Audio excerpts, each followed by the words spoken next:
Evans, Kevin, Josphat, Julius, Dennis, and Isaac were a gang of 6 criminals who gave the residents of Mawanga in Nakuru County sleepless nights.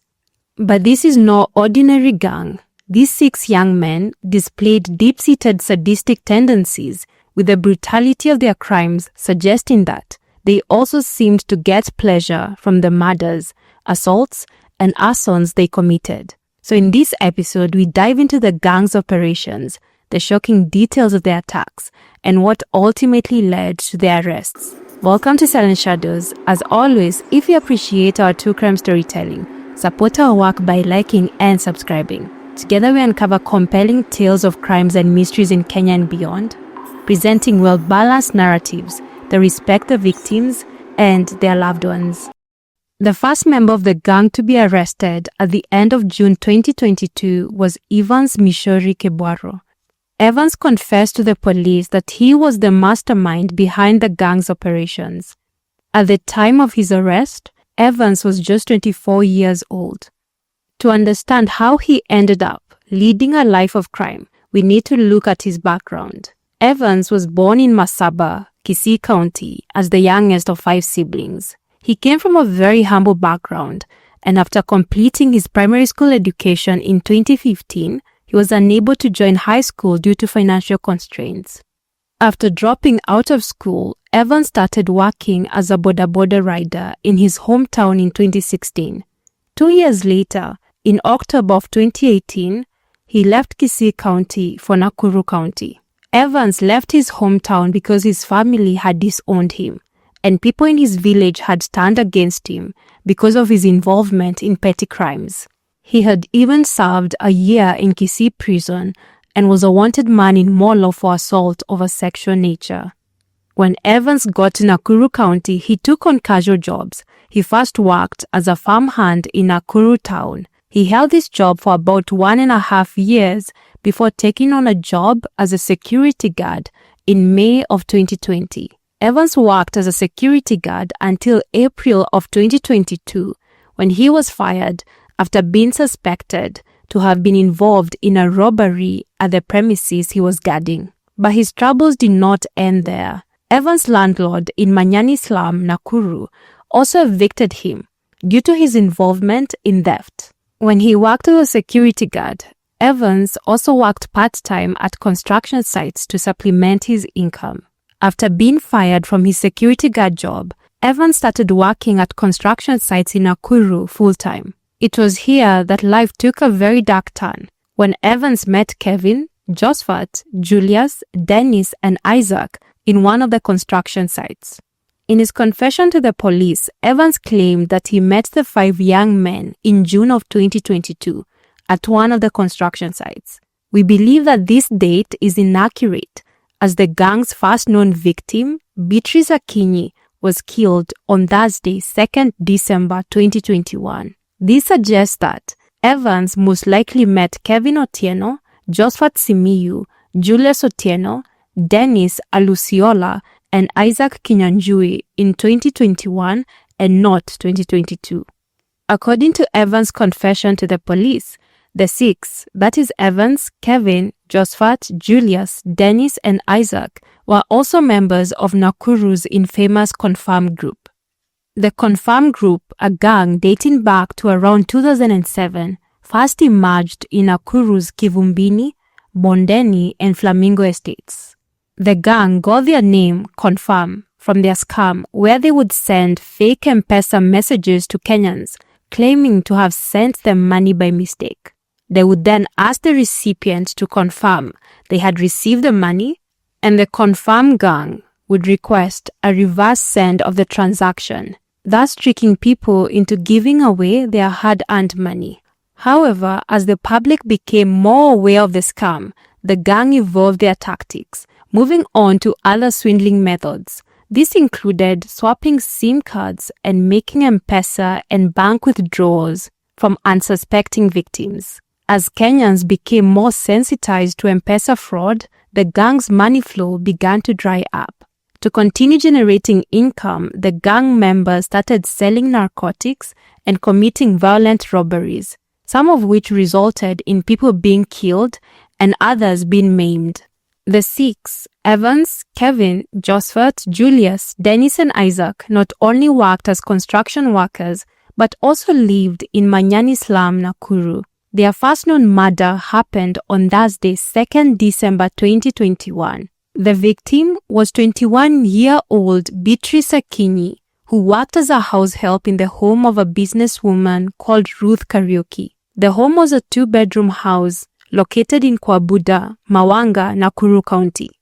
Akinyi had taken the job as a house help to save money for her college education. On the morning of the tragic day, everything seemed normal. Akinyi helped her boss, Ruth, plant flowers in the compound, and at around 10 a.m., she saw Ruth off as she left to go to work at her business in Nakuru town before returning to the house. Unfortunately, at around 1:30 p.m., the neighbors raised an alarm about the house being on fire. After one of the neighbors called Ruth, she rushed back home only to find her house engulfed in flames, with neighbors attempting to put out the fire. Once the fire was extinguished, Ruth realized that Akinyi was missing. She also noticed that the TV was gone. Ruth tried calling Akinyi, but although her phone was ringing, it was not being answered.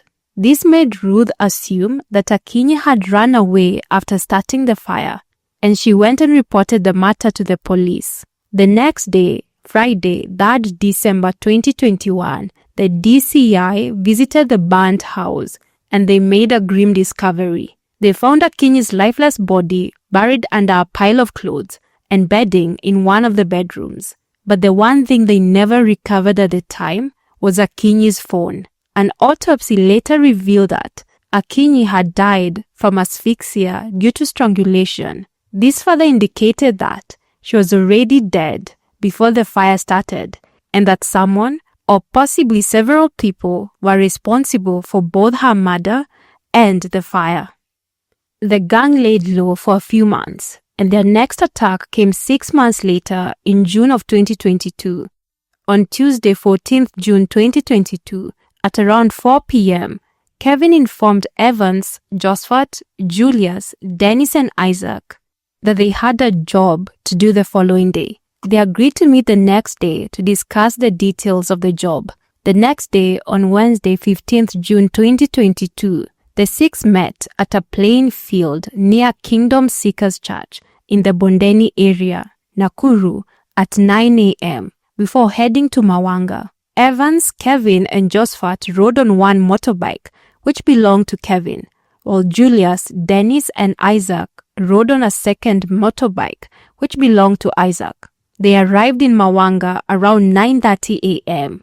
When they got there, Josphat and Dennis, following Kevin's instructions, went to a small shop near the road and started a conversation with a young lady working there, 21-year-old Grace Kariuki. Grace had been left by her mother, Esther Njoki, to run their family shop, while Esther went to church. Josphat and Dennis told Grace that they were carpenters sent by her mother to repair furniture in the house. Grace then called her mother to confirm if she had sent carpenters, and when Esther said she had not, Grace dismissed Josphat and Dennis. This was when Dennis and Josphat got hold of her. Meanwhile, Evans, Julius, Kevin and Isaac were a few meters away, keeping watch for anyone who might approach the shop. From where they were, they could see everything unfolding inside the shop. After Dennis and Josphat subdued Grace, the four young men made their way to the shop. As they entered the shop, Kevin held a bottle of petrol and a knife. He held a knife to Grace's neck and they escorted her to the main house. When they got to the main house, Evans told the police in his confession that Kevin and Isaac led Grace to one of the bedrooms where they took her life. Afterward, Isaac came out of the bedroom and instructed Evans and Julius to check if there was any money at the shop. They went to the shop and found 2,500 Kenyan shillings in the till. Isaac soon joined them, took the money and Safaricom and Airtel scratch cards worth about 1,150 Kenyan shillings. The three of them Evans, Julius, and Isaac then returned to the main house, where they found Dennis packing a 32-inch LG TV into a box. As they were leaving the house, Kevin poured petrol on various items inside the house, and then he set the house on fire. As the house burned, Esther, Grace's mother, received a call from a neighbor letting her know that her house was burning. Esther got home, and when the fire was extinguished, her daughter's burnt remains were found on a bed in one of the bedrooms. There were no signs that Grace had tried to escape the fire, which led her parents to suspect foul play, and they reported the incident to Kilgoyne Police Station. An autopsy done on Thursday, 23rd June 2022, confirmed that foul play was indeed involved. The autopsy revealed that the cause of Grace's death was asphyxia due to pressure applied to her mouth and nose, indicating she was smothered to death. After taking Grace's life and stealing a few household items, the gang met later that day at the playing field near Kingdom Seekers Church in the Bondeni area of Nakuru County at around 5 p.m., where they divided the spoils of their crime. Evans told the police that he got 2,000 Kenyan shillings as his cut. Just a few days after killing Grace, the gang struck again. On Monday, 20th June 2022, Evans, Kevin, Josphat, Julius, Dennis, and Isaac met at their usual spot, the playing field near Kingdom Seekers Church, around 5 p.m. Kevin informed his accomplices that they had some work to do the following day, and they agreed to meet at the Makaburini area the next morning to head to the location of their next victim. On Tuesday, 21st June 2022, around 8 a.m., they met at Makaburini area, got onto the two motorbikes, and headed to Mawanga. Kevin showed them the house of their next victim. The house had a shop attached to the front. Dennis then went to check who was in the shop. After checking who was at the shop, Dennis went back and informed his gangmates that the person at the shop was a woman, 36-year-old Susan Wambui.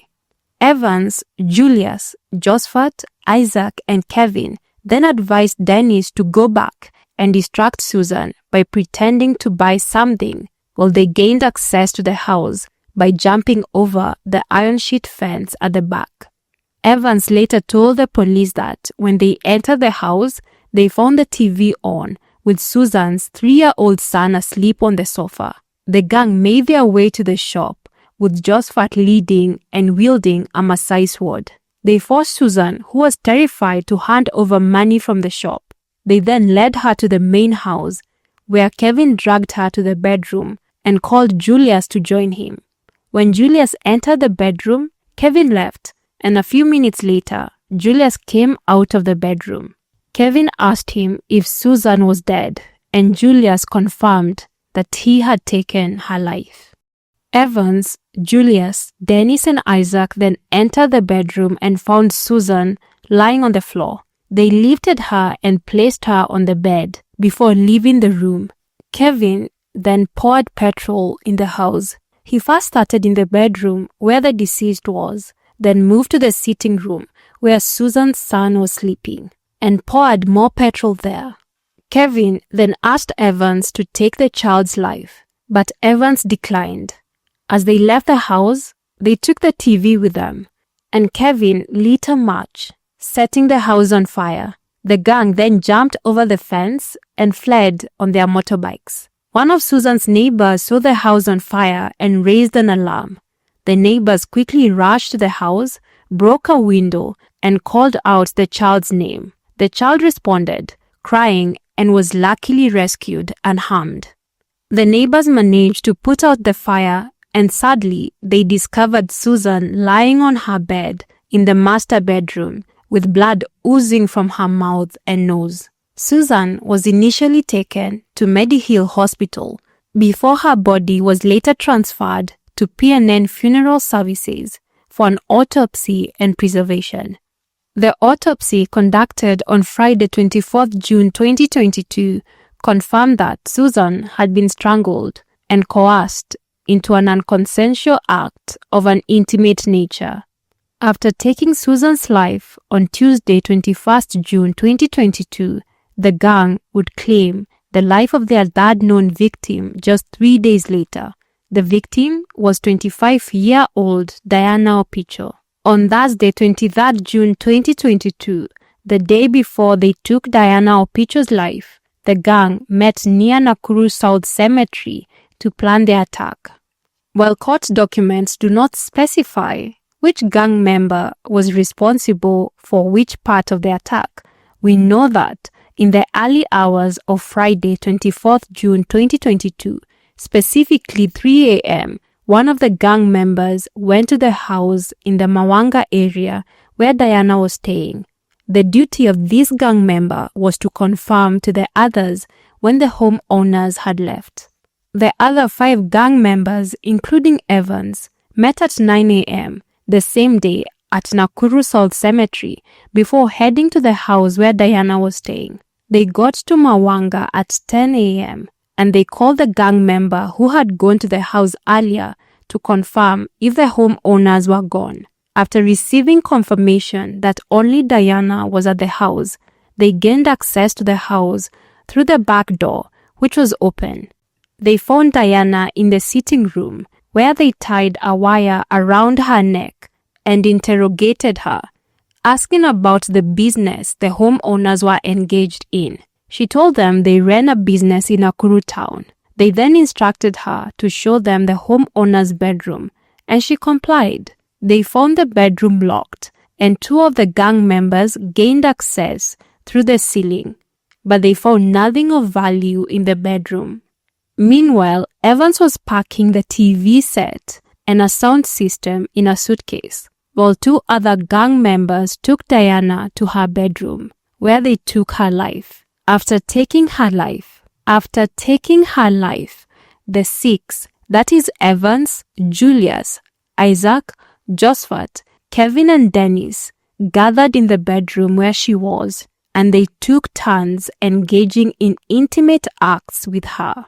This very disturbing act by the gang highlights that there is more to their crimes than monetary gain. There is a deeper and darker sadistic pathology at play. Evans then took the bedding and covered Diana before proceeding to take the suitcase with the TV set and the sound system outside. As Evans was taking the stolen electronics outside, he noticed a man entering the compound. He quickly dropped the suitcase and returned to the house to inform the others, and they ran away through the back of the house. The man entering the compound was Joshua, Diana's relative, who had employed her to do house chores. Upon entering the compound, Joshua saw a suitcase outside the house. He then proceeded to the main door, which was locked, and he even tried calling Diana, but there was no response. He then went to the back door, which was open. As he entered the house, he noticed a black suitcase and saw Diana's phone charging in the kitchen. As he made his way to the living room, he noticed that the TV was missing. He also found his bedroom in disarray, and suspecting a robbery had happened, he armed himself with a panga and a hammer. He then went to Diana's bedroom and found it in a mess, with Diana doused in petrol and covered with a mattress, surrounded by heaps of clothes. This shows that the gang was in the process of setting Diana ablaze when they were interrupted by Joshua. Joshua then checked Diana's pulse and realized she was normal. An autopsy conducted on Diana on Monday, 27th June 2022 would reveal that she had been strangled and assaulted. It is clear as day that the gang had a distinct MO. They specifically targeted houses where women were alone, strangled them, coerced them into intimate acts, and set both the women and the houses on fire to eliminate evidence. The murders of Beatrice, Grace, Susan and Diana in the Mawanga area, Nakuru County, sent shockwaves through Mawanga, with residents fearing further attacks. The media quickly picked up the story, and the biggest question on everyone's mind was, who was behind the murders? the police began a crackdown on the confirmed gang with the goal of arresting those behind the gruesome murders. But despite the operation, Evans, Julius, Isaac, Dennis, Josphat, and Kevin managed to evade arrest. While the crackdown led to the arrest of other confirmed gang members, it also tragically resulted in the loss of innocent lives, which is a common occurrence with police crackdowns in Kenya. During one of the crackdowns on the confirmed gang, on Sunday, 12th June 2022, 19-year-old Whitney Atieno, a Form 4 student at Nakuru Central Secondary School, was shot by a policeman at Lakeview Estate in Nakuru. Whitney had gone to a local salon just 10 meters from her home to have her hair done in preparation for school the following day. She was accompanied by her friend called Ruth. While they were at the salon, a commotion erupted outside as the police were rounding up suspected members of the confirmed gang. When the two girls stepped outside to see what was happening, the Bondeni OCS at the time, one Eric Mukone Wekesa, allegedly opened fire, injuring both Whitney and Ruth. After realizing they had shot the two girls, the police attempted to flee the scene in their Land Cruiser. However, the crowd quickly surrounded the vehicle, blocking their escape. It gets worse. The officer who shot the two girls demanded money from their families to fuel the police Land Cruiser so as to take them to the hospital. But the growing crowd, furious at the police's actions, forced the officers to take the girls to the hospital without any payment. Tragically, Whitney Atieno succumbed to her injuries at the Nakuru Referral and Teaching Hospital. Days later, on Wednesday, 29th June 2022, the Interior Cabinet Secretary at the time, Fred Matiang'i, visited Nakuru, where he assured Nakuru residents that there would be no further attacks from the confirmed gang. Matiang'i further promised them a more severe crackdown on the gang members and those who are funding their criminal activities. The breakthrough in the murder cases of Akinyi, Grace, Susan and Diana, Kimon Evans inserted his SIM card into Beatrice Akinyi's phone and switched it on, which alerted the police. Evans Mishori Kabaro was arrested on the afternoon of Thursday, 30th June 2022 in Keroka, Kisii County, where he had been hiding. After Evans was arrested and interrogated, he revealed the identities of his accomplices to the investigating officers. He proceeded to identify 5 other gang members who were involved in the murders. That is 27-year-old Julius Otieno, 24-year-old Josphat Simiyu, 25-year-old Dennis Alusiola, and 18-year-old Isaac Kinyanjui. After they were arrested, and despite the evidence pointing to them as the perpetrators of the heinous murders, their families came out to defend them. Their families claimed that their sons were innocent and argued that the only reason Evans had named them as accomplices in the murders was out of revenge. And families of the 5 suspects arrested in connection with the Mawanga murders have denied claims that their loved ones are linked to the cases. The families located in Kisulisuli Estate say the main suspect, Evans Kabaro, implicated the 5 young men to extract revenge as they had helped residents arrest him after a robbery incident that happened last month. Alishikwa na wizi. Walikuwa na jenga pale na kijana hiyo yangu na wenye wameshikwa. Na wakati alisikwa na vitu ya wizi, wakamshika, wakamfunga mkono. Hiyo kijana alienda na garage juu alisema wataona. Sasa hii mambo yote tunaona ni yeye amewaekelea. Hao watoto vile waliwatoa nje na wagonga, wakasema hao ni confirm, nao si confirm. Wakati wenyewe walikuwa wanafanya tu kazi ya mjengo. Kijana wangu hajai kuwa kwa tabia ile mbaya ile yenye wamenini wanasema. Ni kijana ule mwenye amekuwa mtoto mzuri tangu utotoni mpaka vile hapo kwenye amefiki.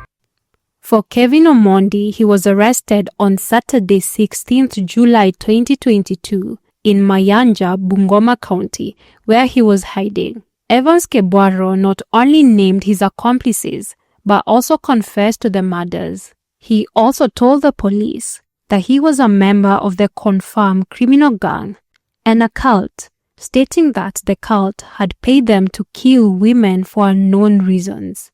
He further told the police that he had been under a spell when committing the crimes. The Sikhs being part of a cult has not been substantiated by the police. After being presented in court in Nakuru, the 6 suspects, Evans, Julius, Isaac, Dennis, Kevin and Josphat, were remanded for an additional 14 days to allow the police to complete the investigations. During this period, the police were able to link the gang to 3 more murders that took place on Wednesday, 1st June 2022 in Manyani, Nakuru County. The victims were a mother, 40-year-old Judy Nyambura, and her 2 daughters, 17-year-old Shadia Wangare Cheupe and 11-year-old Rimzi Wanjiru. Judy and her 2 daughters were found dead in their bedrooms after their house burnt down. On the material day, a neighbor noticed smoke coming from the house and alerted construction workers from a nearby building site. Together with other neighbors, they attempted to put out the fire. According to the police, they received a report at 8 a.m. about the house on fire in Manyani, and when they arrived at the scene, they discovered the bodies of Judy, Shadia, and Rimzi burnt beyond recognition. The police were able to link the gang to these murders using one of the motorbike's trackers and found GPS data, which showed that they had been at the location of the murders when they occurred. It wasn't just the motorbike tracker and the phone GPS data that helped the police connect the gang to the 3 additional murders. Another crucial piece of evidence that showed the gang was indeed at the scene of the crime came from Josphat Simiu's love of cameras. You see, Josphat, who was part of the gang, was working at the construction site next to Judy's house and claimed to have been one of the first responders putting out the fire. Josphat gave interviews to 2 news outlets at the scene, that is the Standard newspaper and Ebru TV. In the Standard newspaper, the article reads verbatim, Josphat Juma, a neighbor, said that he was alerted by a resident who spotted unusual smoke billowing from small spaces on the roofing of the house. From the balcony of a house under construction, we established that the house was on fire, said Juma. The article refers to Josphat Simiu, the gang member, as Josphat Juma because he gave them a false name. We can also tell that Josphat Juma referred to in this article is indeed Josphat Simiu, the gang member involved in the murders, through another video by the Star newspaper. In the footage, Josphat can be seen wearing a maroon t-shirt and red pants, standing next to the main door of the burnt house. A DCI detective processing the scene, visibly shaken and moved to tears by the incident, steps out of the burnt house and says something to Josphat, completely unaware that the man standing right there was the culprit. In the Ebru TV video, Josphat is seen speaking to reporters, casually detailing what's transpired at the scene. Kuna kiateka wangu hapo kwa ploti, akaniita asubuhi akaniambia kuja. Sasa wakati nilikuwa nimeconnect pipe hapa juu tunaweka maji, ni huyu rafiki yangu huyu dirangu. Akaniambia kwa jirani kama kuna nguo. Wakati tulikuja moto ilikuwa imeanza kwa hiyo room ya kwanza hiyo. Sasa na hatukuwa na uwezo kwenda kufungua mlango katikati na kuingia sitting room. Ilikuwa imewekwa bado kwa ndani. Sasa hiyo sitting room ya kuingia ndani imefungwa na bado. Kuingia ndani kwanza yule alitisha atalimba akavunja. Sasa wakati tulikuwa tunaona moto ikitoka tukamwambia kwanza akate nini, akate stima. Aligonga tu, alikata tu stima ikakatika. Sasa wakati video tuliokoa ilianza kuokoa tukiuliza. Little did anyone know that the man recounting the tragedy was in fact responsible for it. Another detail that caught our attention in the Ebru TV video is the man in an orange puffer jacket standing behind Josphat during the interview. This man bears a striking resemblance to Kevin Omondi, another member of the gang responsible for the murders. In the video, the man in the orange jacket can also be seen standing next to Josphat as they peer into the burnt house through one of the windows while the police process the scene. In the video by the Star newspaper, you also see the same man in the orange jacket standing next to Josphat.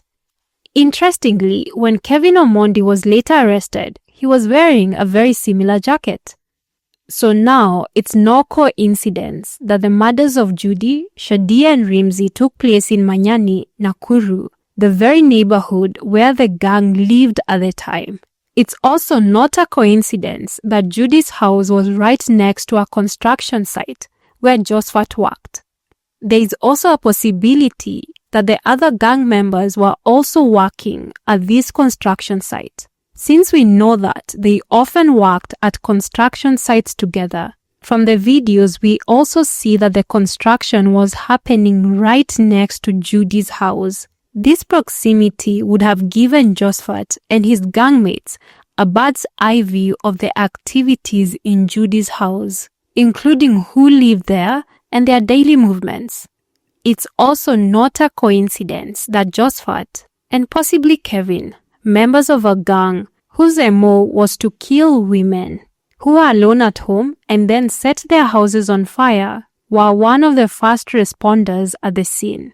Judy was survived by her 19-year-old son who had moved out after completing high school and was living with relatives in a nearby estate. Evans, who was initially charged jointly with Julius, Kevin, Isaac, Josphat and Dennis, entered into a plea agreement with the prosecution after confessing to the crimes. As part of the deal, he agreed to become a state witness testifying against his gangmates. However, this did not absolve him of responsibility for his involvement in the murders. On 13th November 2024, Evans was sentenced to 12 years for the murder of Beatrice Akinyi. On 14th November 2024, he was found guilty of being an accessory after the fact in the murder of Diana Opicho, and he received a 28-year sentence. The court also ruled that he would serve both sentences concurrently. On 10th January 2025, Evans was sentenced to 10 years for the murder of Grace Karuri. Just a few weeks later, on Tuesday, 4th February 2025, he was handed an additional 10-year sentence for the murder of Susan Wambui. In total, Evans is serving 50 years in jail for his involvement in the murders of Beatrice Akinyi, Diana Opicho, Susan Wambui and Grace Karuri. There is currently no information available in the public domain indicating that Evans has been charged with the murders of Judy Nyambura, Shadia Cheupe and Rimzi Wanjiru. As the court cases for the other gang members, that is Julius, Isaac, Josphat, Dennis and Kevin, are still ongoing. We will continue to follow their progress and keep you updated on any developments. We will also keep you informed about any court case developments related to the murders of Judy Nyambura and her two daughters, Shadia and Rimzi. We send our deepest condolences to the families and friends of Beatrice Akinyi, Grace Karuri, Susan Wambui, Diana Opicho, Judy Nyambura, Shadia Cheupe, Rimzi Wanjiru, and 19-year-old Whitney Atieno. May their souls continue resting in eternal peace. Thank you for joining us today. If you appreciated this video, please give it a thumbs up and don't forget to subscribe to our channel to be notified when the next video is up. Until then, please take care, stay safe, and always, always trust your gut.